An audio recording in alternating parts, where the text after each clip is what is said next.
নমস্কার বন্ধুরা, আপনাদের সকলকে আরো একটা নতুন ভিডিওতে স্বাগত জানাই। আজ আমি আপনাদেরকে শেখাবো ম্যাক্রোনিক পাস্তা বানানো। এই ম্যাক্রোনিক পাস্তা আপনারা বছরের বেশি সংরক্ষণ করে রাখতে পারবেন, কিচ্ছু হবে না। আর এই পাস্তা বাজারে কেনা পাস্তার তুলনায় খেতে অনেক বেশি সুস্বাদু। বাজারে কেনা পাস্তাগুলো দেখবেন কয়েক মাসের মধ্যেই পোকা লেগে যায়। এই পাস্তাটা কিন্তু সেটা হবে না। সমস্ত টিপস সহ আমি আপনাদেরকে পাস্তা বানানোটা শেখাবো।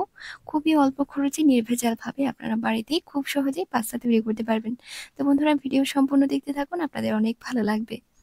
দেখুন, আমি পাস্তা বানানোর জন্য একটা পাত্রে নিয়ে নিলাম অল্প একটুখানি আটা, নিয়ে নিলাম অল্প একটু সুজি, আর নিয়ে নিলাম পরিমাণ মতো লবণ, আর নিয়ে নিলাম হচ্ছে অল্প একটুখানি সর্ষের তেল।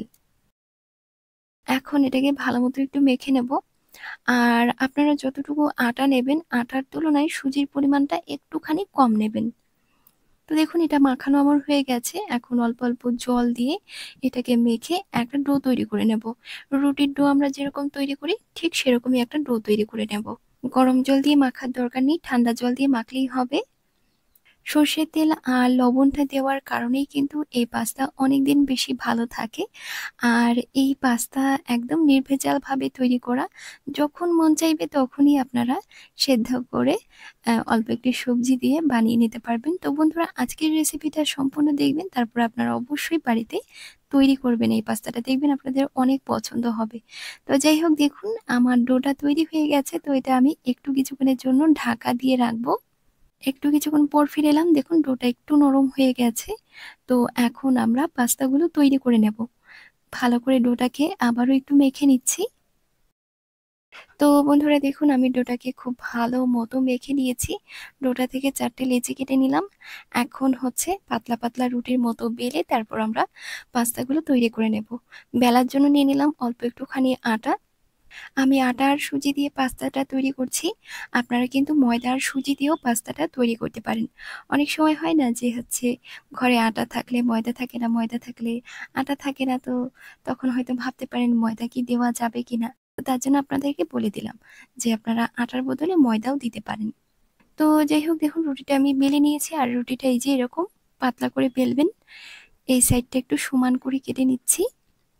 এখন আমরা পাস্তাগুলো ডিজাইন করে তৈরি করে নেব। এই দেখুন, ছুরিটা দিয়ে সমান সমান করে রুটিটা এভাবে করে কেটে নিচ্ছি।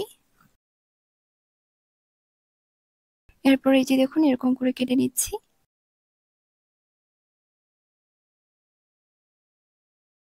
পাস্তা বানানোর জন্য রুটিটা আমার কাটা হয়ে গেছে। আর এই যে দেখুন অলরেডি আমি দুটো বানিয়েও নিয়েছি।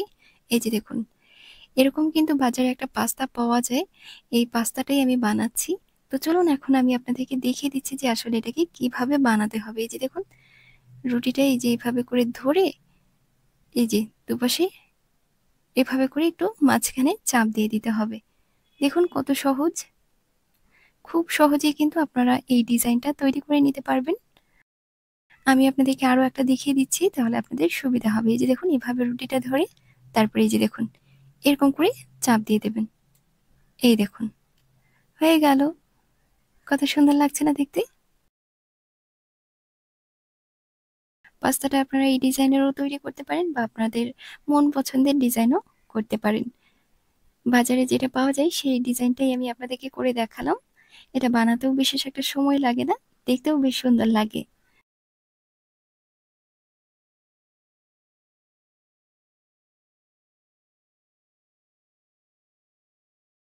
তো বন্ধুরা, দেখুন আমার সবগুলো পাস্তা তৈরি করা হয়ে গেছে। আর দেখুন কত সুন্দর লাগছে দেখতে, ভীষণ সুন্দর লাগছে দেখতে। দেখুন, রুটিটাকে চৌকো চৌকো করে কেটে দুপাশটা ধরে মাঝখানে চাপ দিয়ে দেবেন, তাহলেই কিন্তু এই যে এরকম ডিজাইনটা হয়ে যাবে। পাস্তাগুলো কিন্তু এখনো তৈরি হয়নি, আরো দুটো কাজ আছে।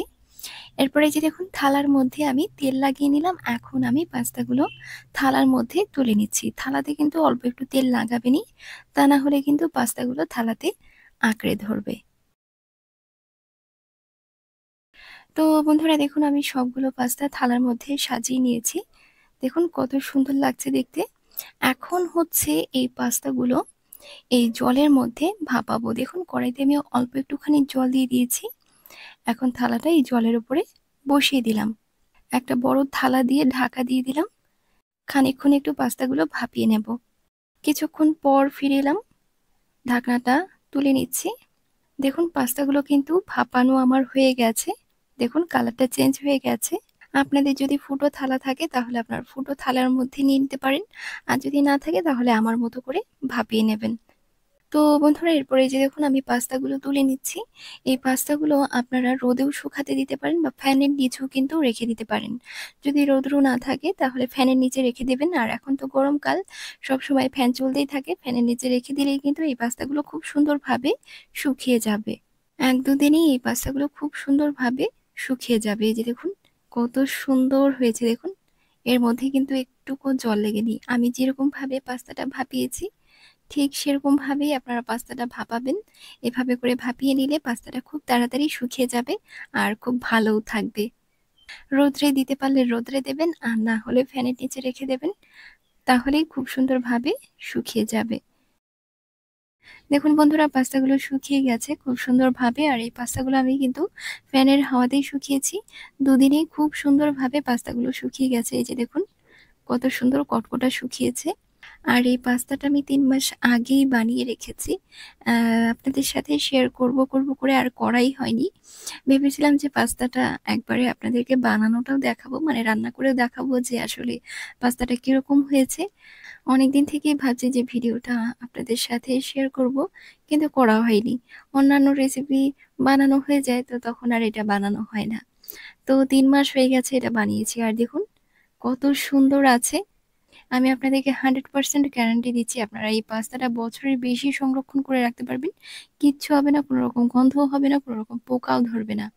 মাঝের মধ্যে একটু রোদ্রে দিলে দিতে পারেন, তাহলে আরো বেশি ভালো থাকবে।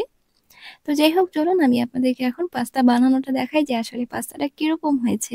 তো বন্ধুরা আজকে আমি এতটুকু পাস্তা রান্না করব। তো বন্ধুরা দেখুন পাস্তাটা রান্না করার জন্য এখানে নিয়েছি একটা ক্যাপসিকাম, বাঁধাকপি, একটা গাজর, ২ টো পেঁয়াজ নিয়েছি। বাঁধাকপি, ক্যাপসিকাম অর্ধেক দেব, পুরোটা দেব না। আর এই যে দেখুন এদিকে আমি পাস্তাটা সেদ্ধ করতে বসিয়ে দিচ্ছি। জলটা একটু গরম হোক, তারপর আমি পাস্তাগুলো জলের মধ্যে দেব।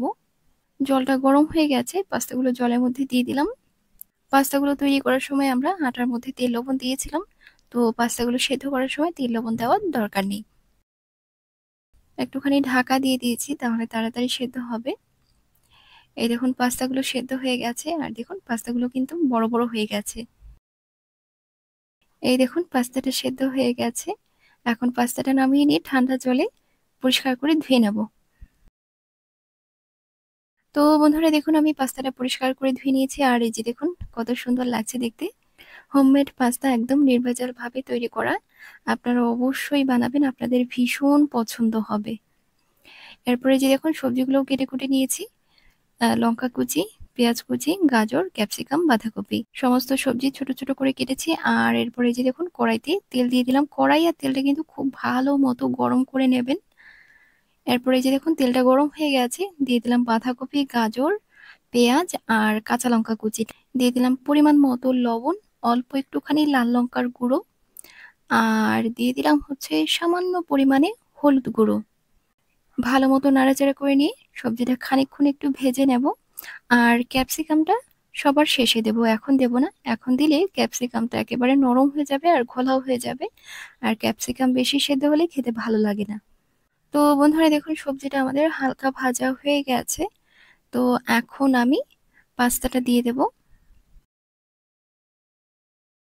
তো বন্ধুরা পাস্তাটা দিয়ে দিয়েছি, এখন ভালো মতো একটু নাড়াচাড়া করে নিচ্ছি।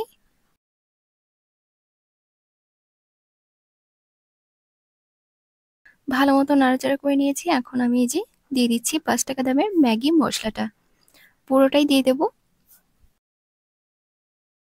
এখন আমি ক্যাপসিকামটাও দিয়ে দিলাম।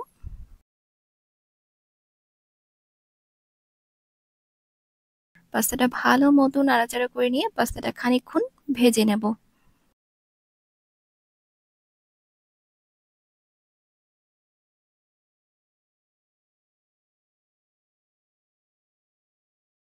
দেখুন পাস্তাটা কত সুন্দর লাগছে দেখতে। একটু লবণ কম হয়েছে তো তার জন্য অল্প একটুখানি লবণ দিলাম। পাস্তা তৈরি করা থেকে শুরু করে রান্নাটাও আমি আপনাদেরকে দেখিয়ে দিলাম। আপনারা অবশ্যই বাড়িতে এই পাস্তাটা তৈরি করবেন। তৈরি না করলে কিন্তু আপনারা অনেক কিছুই মিস করে ফেলবেন। আর রেসিপি কেমন লাগলো অবশ্যই কমেন্ট করে জানাবেন। আর অবশ্যই একটা লাইক করবেন, বেশি করে শেয়ার করবেন।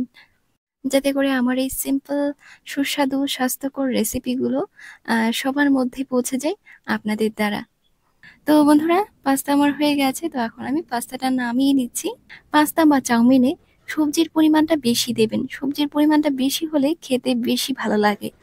আমার সবসময় একটাই উদ্দেশ্য থাকে, আমি আপনাদের জন্য সঠিক, সিম্পল, সুস্বাস্থ্যকর, সুস্বাদু রেসিপি বানানোর। তো বন্ধুরা, আমার রেসিপিগুলো ফলো করুন, আপনাদের ভীষণ পছন্দ হবে।